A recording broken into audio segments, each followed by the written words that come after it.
Welcome back to another set of stats and probs. Are you with me? Let's go! So number 9, Brother John Nang. Okay, Brother John, shout out to you because Brother John Nang is my church pastor in church. And he was the one who's the church pastor in my church, especially when I go to church every Sunday. But nowadays, I don't go to church anymore because I'm very, very sorry for all the people who might plan to attack there. So, yeah. Shout out to you, Brother John. I hope we can meet someday in the grace of God. And Adam Ching, you too. So better watch this video if you want to learn more about me, okay? Pero, you're not gonna learn about my biography. We're gonna talk about another stats and probs problem. Are you with me? Then if you're with me, let's dwell into the problem. Okay, so ang situation dito ay si Brother John Nang. He is assigning the brothers in our church into series of groups. So let's answer the following questions.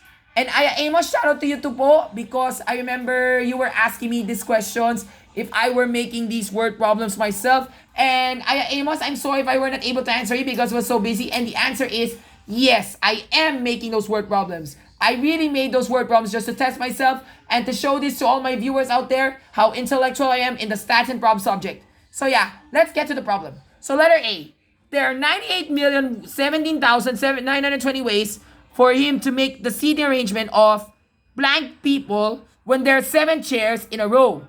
So yan, looking at the problem here, diba, it talks about the number of ways, given number of ways. And then sabi dito, to make a seating arrangement of blank people. When we say blank people, ibig sabihin, ilan yung mga tao? How many, gaano karami na mga tao? When there are 7 chairs, that means there are 7 chairs out of a given population. So what do you call that? We call that a permutation. So this is a problem involving permutation. Okay? Naano mo ba talaga yung formula tungkol sa permutation? Ito yun. Let me write it again.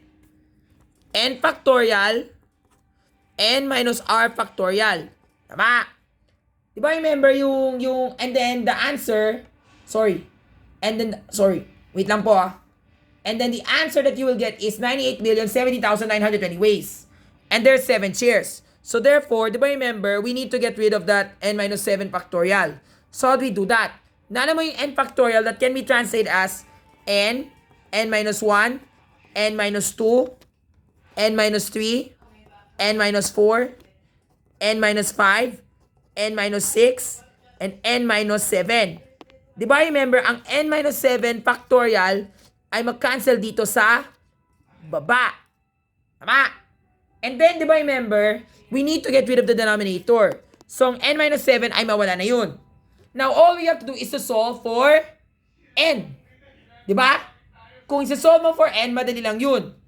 Now, we have this one.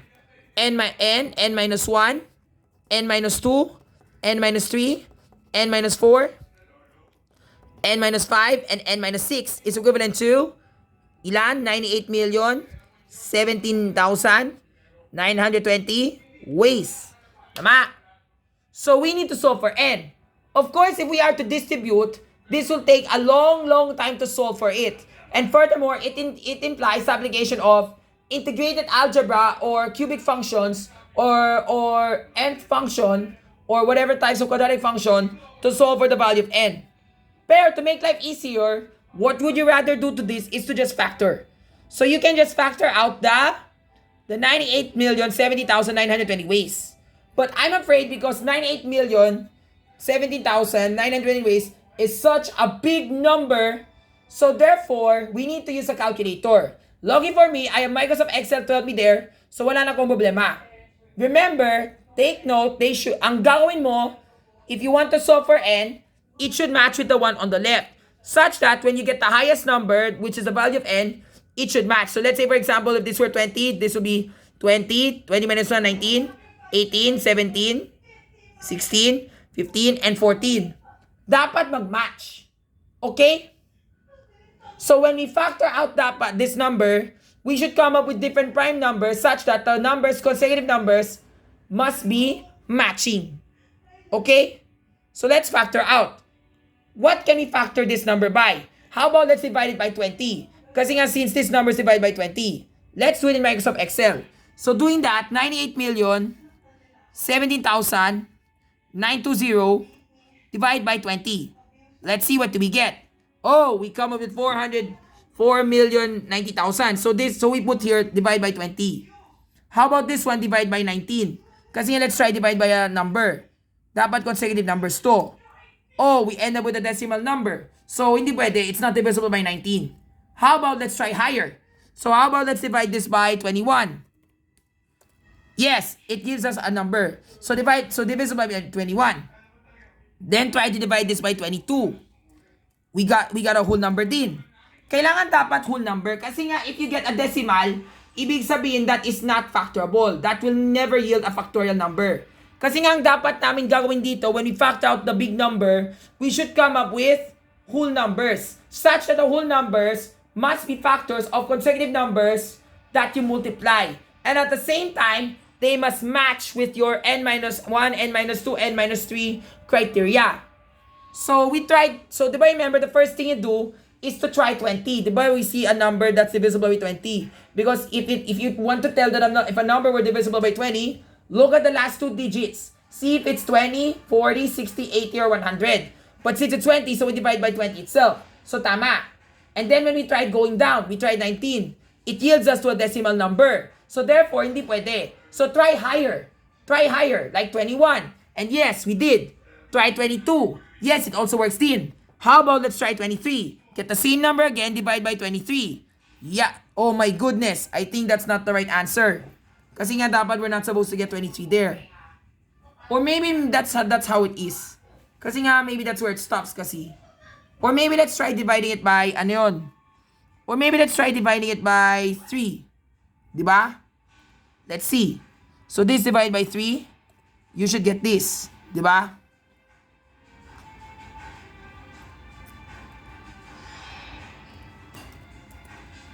Kasi nga dapat we're not supposed to get decimal numbers eh. So yun.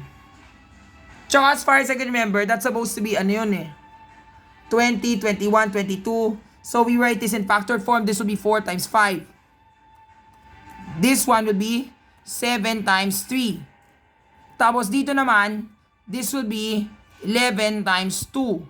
Then we need to multiply the numbers to see if they reach consecutive. Of course, this will become 12. This will become 14. So tama, this will be 13. So therefore, we need to divide that by 13.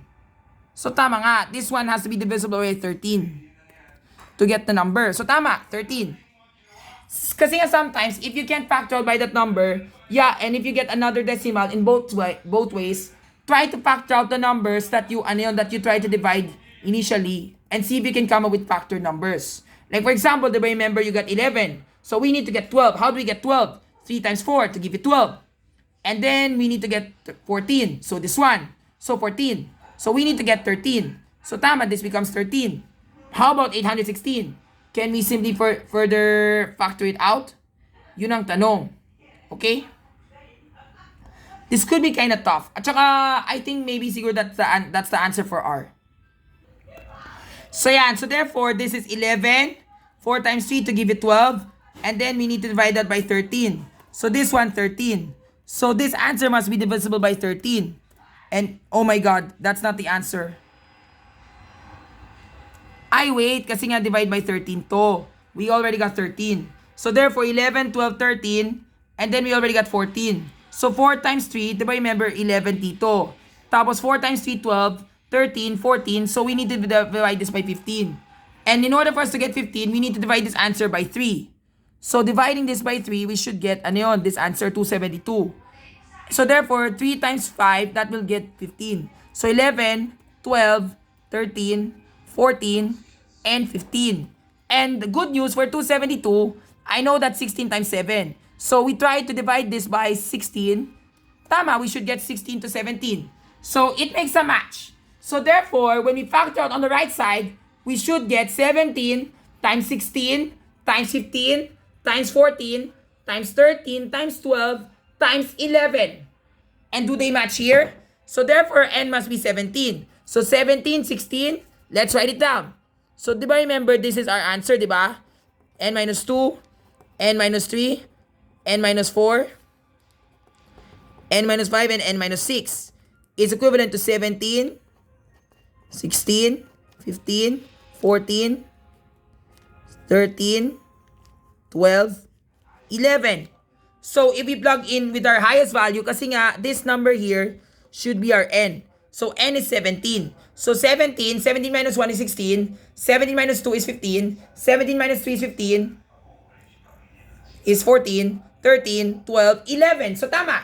They make a match. Ang kailangan dapat gagawin, ang value ng n ay may input mo sa ano yun, sa n mo. And dapat it should be the highest number. And furthermore, when we simplify the ones in parentheses, they should match with the one on the right. And if they do match, that is your correct answer. Kailangan mo i-double check. Okay?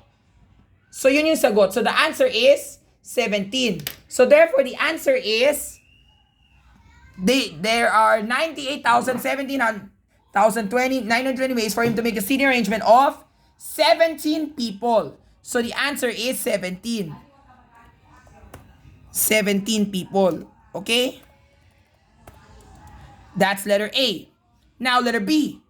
How many people are chosen to make a small group if there are 1,081,575 ways for him to fix that? Hint, there are 25 people in the population. So, yan. What type of criteria can we do here? Permutation or combination? Combination. Kasi nga, remember, ang context dyan ay chosen. So, we already know it's combination. So, applying the formula,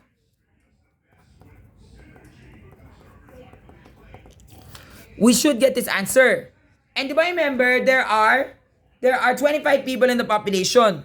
So, therefore, this will be 25 factorial. 25 minus r factorial times r factorial. And that's equivalent to 1,081,575 ways. Phew! That's a lot of ways. At saka, di ba remember, sabi ko sa iyo, ito yung gagawin mo. Di ba remember yung 25 minus r times r factorial? You're going to multiply, where's my pen? You're going to multiply that, di ba?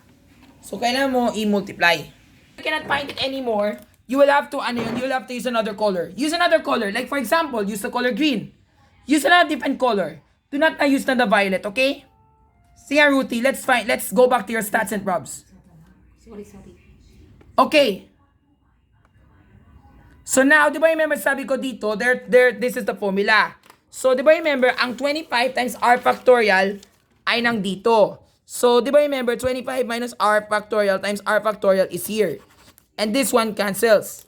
And then on the left-hand side, this one, we bring the 1,800,000 here. So, therefore, we're just left with 25 times 24 times 23. Nala mo talaga yung formula sa r. Kailangan yung dalawang r ay mag-sum up. Ibig sabihin, di ba remember, yung r na yan ay mag-sum up sa n mo, which is 25. So, we need to divide, okay? To do that, actually, there's a simplified method. You can try to think of numbers that you can use to divide. So, let's try 25 times 24 times 22 times 21 times 20. Let's try this one first. Mag-trial and error muna tayo. And then divide by 1,081,575 ways. So, we need to divide. So, ang kailangan namin gagawin ay ganito. So, let's work out the solution here. So, 25 times 24 times 23 times 22 times 21 times 20 divide by 1,081,575. That yields us to a decimal. So, therefore, that doesn't work. So, let's try adding a number. Try 19. Will it work? Yes. So, 19 works. So, therefore, that will give you a whole number. And what about that 20? Di ba remember, that's what you do on the left side, di ba? Kasi nga, if you try 25 times 24, kulang. 25 times 20, and then times 23, kulang din. So, if I were to do this step by step, di ba remember, this is exactly how it will go. So, if you try one number, kulang. If you try multiplying by the next lowest number from the n, kulang pa rin. Sorry. Let's try this one. Multiplying by 23. Kulang pa rin. And then you try to multiply it by 22. Kulang. Kasi nga dapat, ang kailangan mo, dapat whole number. Kung decimal pa rin yung sagot, hindi pa siya sapat. Okay? 21 kulang pa rin. 20 kulang. So, we tried 19 and it's already worth it. So, that's 19. So, yun yung value ng R. The value of R is 19. And therefore, that's 6. Because, di ba remember, if R were 6, therefore, the other R must be 19. Kailangan mag-sum up yung dalawa. Okay? And if you were to expand this, di ba remember, this one will be simplified. Di ba? And when you do that, you should come up with 22,040 times the rest of the numbers are 19 factorial. And we can still simplify that 2,024. Di ba? We can still simplify that number. And once we do that, how do we simplify this? Of course, this will be divided by 10, di ba? So this will become 224 times 10. 224, that will be 16, di ba? 1 times 16, 16. 64, 14. So 16 times 14 times 10. And then this becomes 8 times 2, 7 times 2, and then 5 times 2. So tama, that's how we simplify the number. Okay? Pero I think hindi ba siya sapat? Kasi nga what you hold this, I know naman talaga, if we were to do this, we are supposed to get 6 factorial. Kasi nga, on the right hand side, we're supposed to get 19 factorial. And then on this side, we're supposed to get ano yun?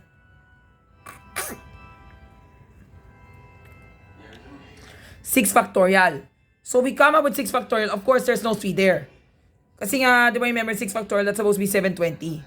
So, that's absolutely not the right answer. Pero okay lang yan. Kasi nga, once we did this product thingy, we come up with 19. And then when we divide by 19, we get a whole number. So, therefore, there are 6 numbers. So, therefore, yun nga, that's divided by 19 factorial. And if we were to apply combination, we will see if this is the right answer. So, let's try again. Combine of 25C, 6. Do we still get the same answer? No, I think it's not right. Maybe that should be another number. So baka 7 because there are 7 numbers there. Nope, not 7 either.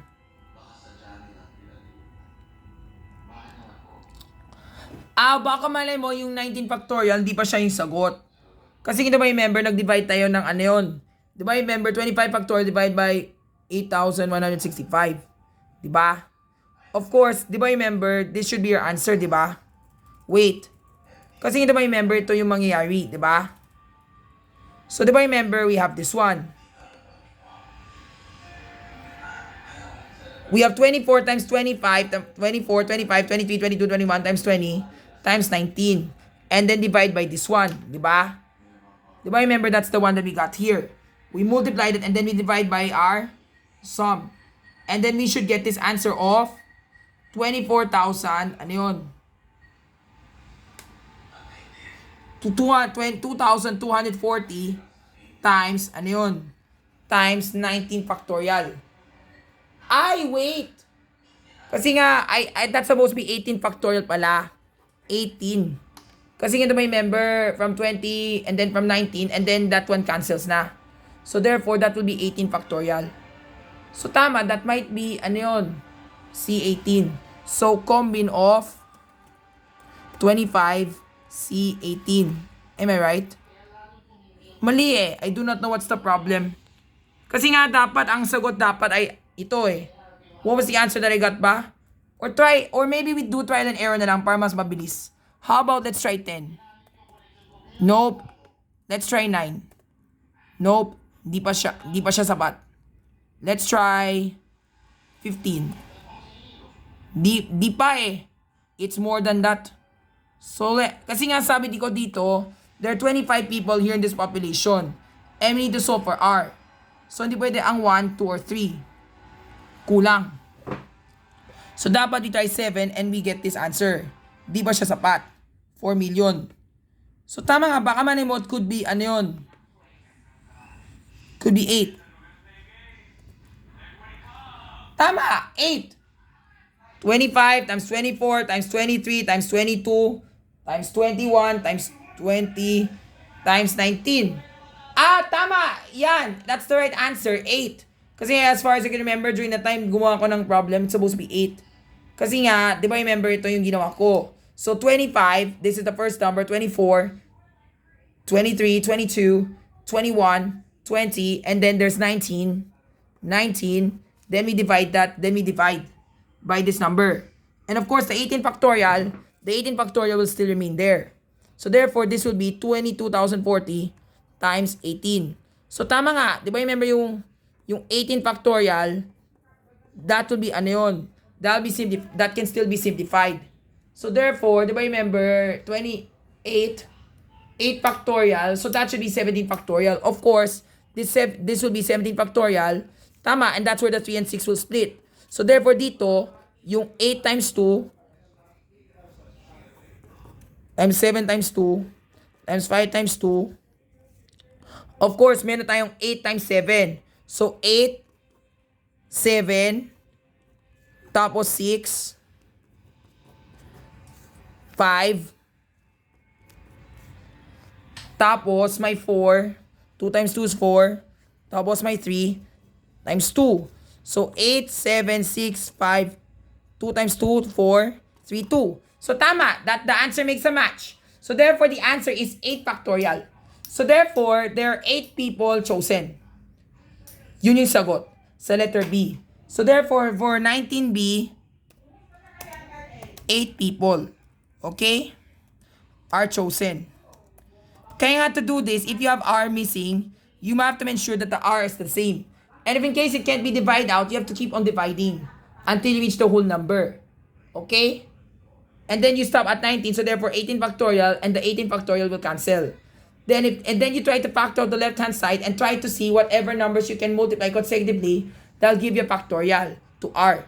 So therefore, we know it's 8 factorial, and then the other one must be 17 factorial. Because 8 plus 7, di ba remember ang rule namin, dapat mag-sum up ang dalawang R. So 8 plus 17 equals 25. So tama. And that's why we get 17 factorial, and then the 3 times 6 of the 18, we split it up, we get the 3 and the 6. Kaya naman when we split up the factors of 22,240, we did not come up with the factors of 3 and 6. Ang labo. So therefore, ang labo. So ang kailangan namin gagawin, i-borrow ng isang number from the factorial area. And then we split that to factors, and yun nga, we got 3 and 6. So tama, we got the 8 factorial translation written in expanded form. So yan. So that's the answer in letter B. Now, letter C. How many people are chosen? There are 8 people chosen. Next, letter C. Same as letter B. But if there are 3 round tables, such that the first one is based on your previous answer. Di ba remember kanina, we got the previous answer of 8, di ba? So there are 8. So imagine kaya may round table. So this is the first round table with 8 people. And then this is the second round table with 10 people. And then the third round table, di ba remember 8 plus 10, ilan kayo meron dito? 7. Okay? Kasi nga there are 25. And then if Brother John Nong will split them into groups. Such that the first group will be your answer from letter A, from the previous answer, which is the number 8. Tama? 8. Di ba? 8 chairs. And then there are 10. And then there's still 7 more. So therefore, that's 25C8. This is the formula. 25C8 times, because we got 8, ilan pa yung meron? Because we need to subtract 8, diba? So, 25 minus 8 people equals 17. So, there are 17 more people whom you can choose from. And then 17C10. And then minus that, 7C7. So, therefore, they should deduct. Okay? This one should add up all together. And this one must subtract to 0. Diba? So this one, 25 minus 8 equals 17. 17 minus 10 equals 7. 7 minus 7 is 0. So dapat these numbers must be subtracted. Yan. And then, di ba remember sabi ko dito, we have to multiply this together. So when we do that, this will be the product of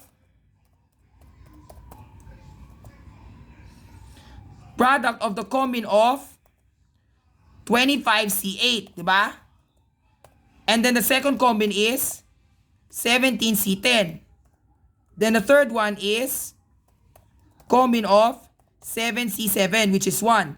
And therefore, there are 21,034,470,600 ways. Hanep! Pero, di ba remember sabi ko dito, meron pa. It says there, How many possible arrangements are there altogether? Yeah, kasi nga, di ba, remember, there's a round table. And how many possible seating arrangements? Kasi nga, there are arrangements, di ba? So, 8 people can go in the first group, 10 people can go in the second group, and then this one in the third group. Pero never mind, kasi nga, I just made lang the arrangements. But let's say if I ask how many possible seating arrangements are there, and therefore, you're gonna have to do the n minus 1 factorial. So, this one will be 8 minus 1 factorial, which is 7. This will be 10 minus 1 factorial, which is 9. And this will be 7 minus 1 factorial, which is 6. So therefore, this will be 10, 8c, 25c, 8 times 6 factorial. Yun nga, di ba, remember, this will be your answer.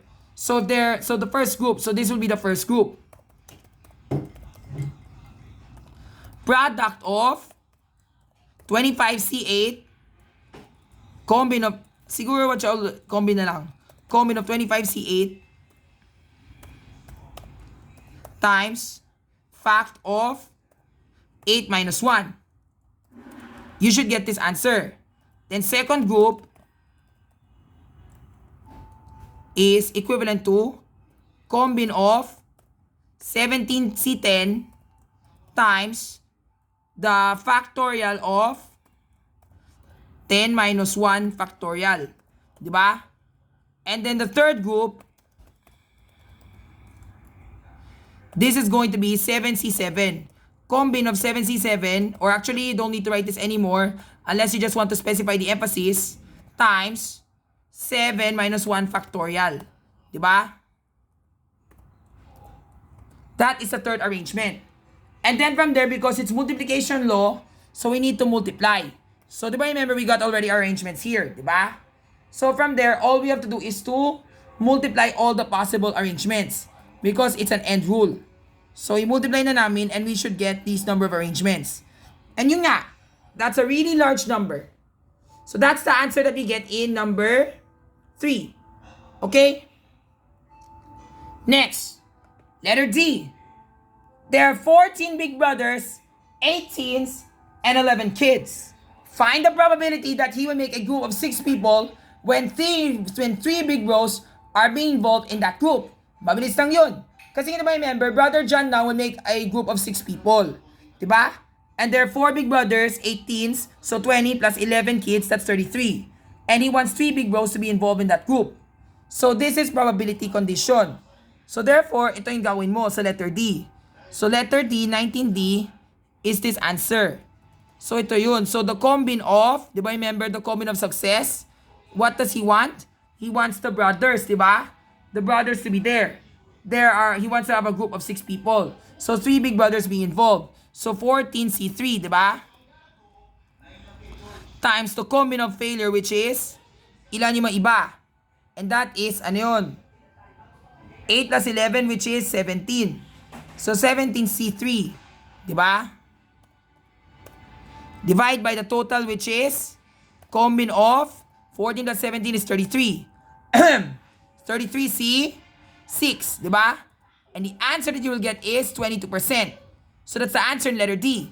Now letter E, same as letter D, but find the probability that more than 4 kids are involved. Kasi you know, remember, if more than 4 kids are involved, this is already a bit tough, diba? More than, kasi nga diba, remember, hanggang 11. I think maybe siguro I'll make that less than na lang, para mas madali. Kasi nga what you hold is less than. Kasi nga, if we do more than, there are 11 kasi eh. So, maybe what you hold is, I'll make it, maybe more than. Kasi nga, diba, remember, there are, ano yun? There are 6. So, yun. So, yun.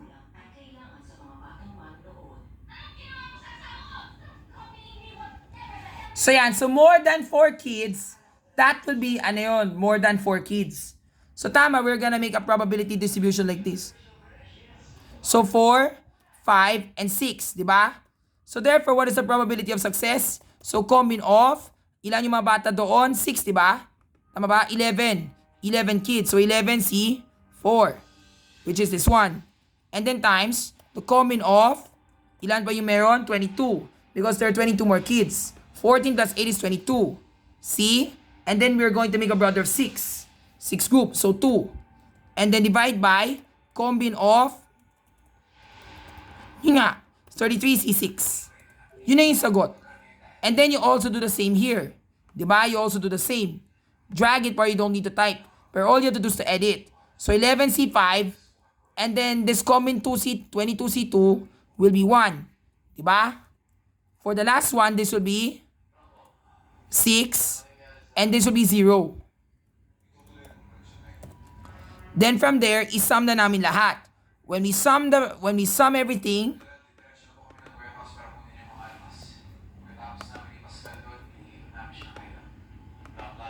we should get this answer of 7.84%.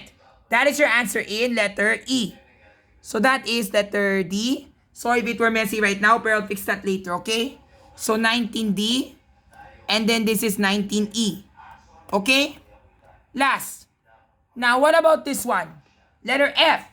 In a group that Brother John had made, there are 6 big brothers with him being involved, with 5 kids and 3 teens. Kasi nga the 6 big bros, kasama si Brother John doon sa big bros. Diba?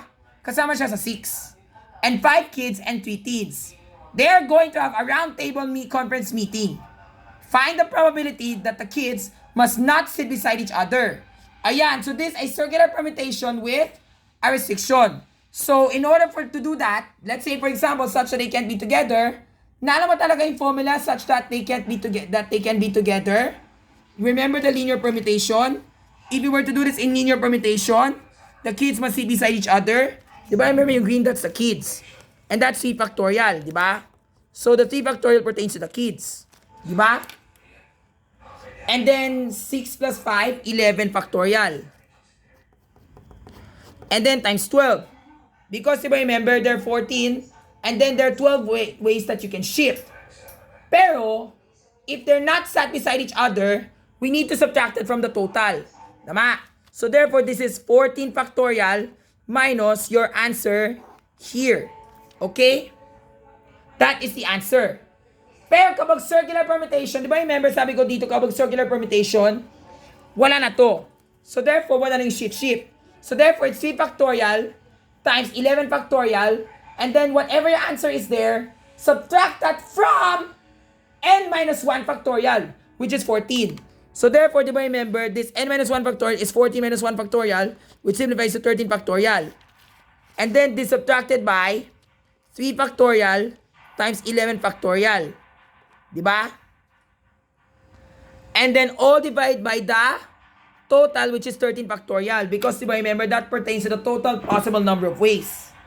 So, therefore, this should be our answer in letter F. So, 19F is equivalent to factorial of 14 minus 1 to give you this answer. That will be 13 factorial. And then this one will be the product of 3 factorial times fact of 11 factorial. Walang shift. And then this is the numerator divide by the denominator. Wait, di ba remember this the answer? So this one minus this one. The total number of ways minus the restriction to give this answer. And then, di ba remember this the answer with the restriction? So kailangan tayo mag-divide sa total. And you will get the answer of 96.15%. Wow! Haba talaga yung probability dyan. Hanep! Okay, that's your answer in letter F. Alright? Last but not least, let's go to letter G. Okay? Last na to. Same as letter F. They will have a round table meeting with the big brothers, the teens, and the kids. Diba remember sa CGC conference meetings, mag-meeting sila, diba? And they will have a round table and they will talk about the greatness that God has given to us. May God grant us for letter G. Ganito kasi yung problema. So sa letter G, same as letter F. Pero this time, find the probability that at least 2 of the teens are sitting beside each other. So kailangan tayo magawa ng dalawang problema. So di ba remember, 2 teenagers are sitting beside each other. This will be the formula. So for linear permutation, we know that this will be 2 factorial, that's for the teens, and then times 12 factorial for the adults times 13. Diba? Pero kapag circular permutation, itanggalin namin to. Pero, diba remember, there's a formula called n minus r factorial times r factorial. The n minus r factorial, di ba remember how many people are there in the population? There are 14, di ba? And there are 2 people times 2 factorial. So this becomes 12 factorial times 2 factorial. So tama. And that will be your answer. So 12 factorial times 2 factorial. That is when 2 teens are sitting beside each other. And then, if 3 teens, kasi nga sabi dito, that at least 2 teenagers, pwede maging 2, pwede maging 3. And remember, there are 3 teens, so dapat 2 and 3 lang. So we need to add another 1. So therefore, if 3, this will be 11, this will be 3. And then whatever answer we get, isum na namin. Okay? So let's put this in Microsoft Excel. So di ba remember, if there are 2 teens, and this one, there are 3 teens. And then this one, sum. Okay?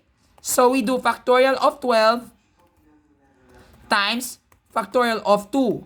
Diba? And you get this answer. And then this one, factorial of 11 times factorial of 3. Diba? This one pertains to the teens. At saka dapat yung factorial na yan ay mag-sum up. And then from there, we sum them up all together. And we should get, ano yun? This number of ways. And then the last one, kasi nga diba sabi ko dito, diba remember, I didn't ask you for how many ways can this be done. I asked for the probability. So to find the probability, your answer that you got here, divide by the total. So this is supposed to be divided by 13 factorial or 14 minus 1 factorial in translation method. And the answer that you will get is 19.23%. So yun. And that's it for today's problem. May God bless you all with your studies.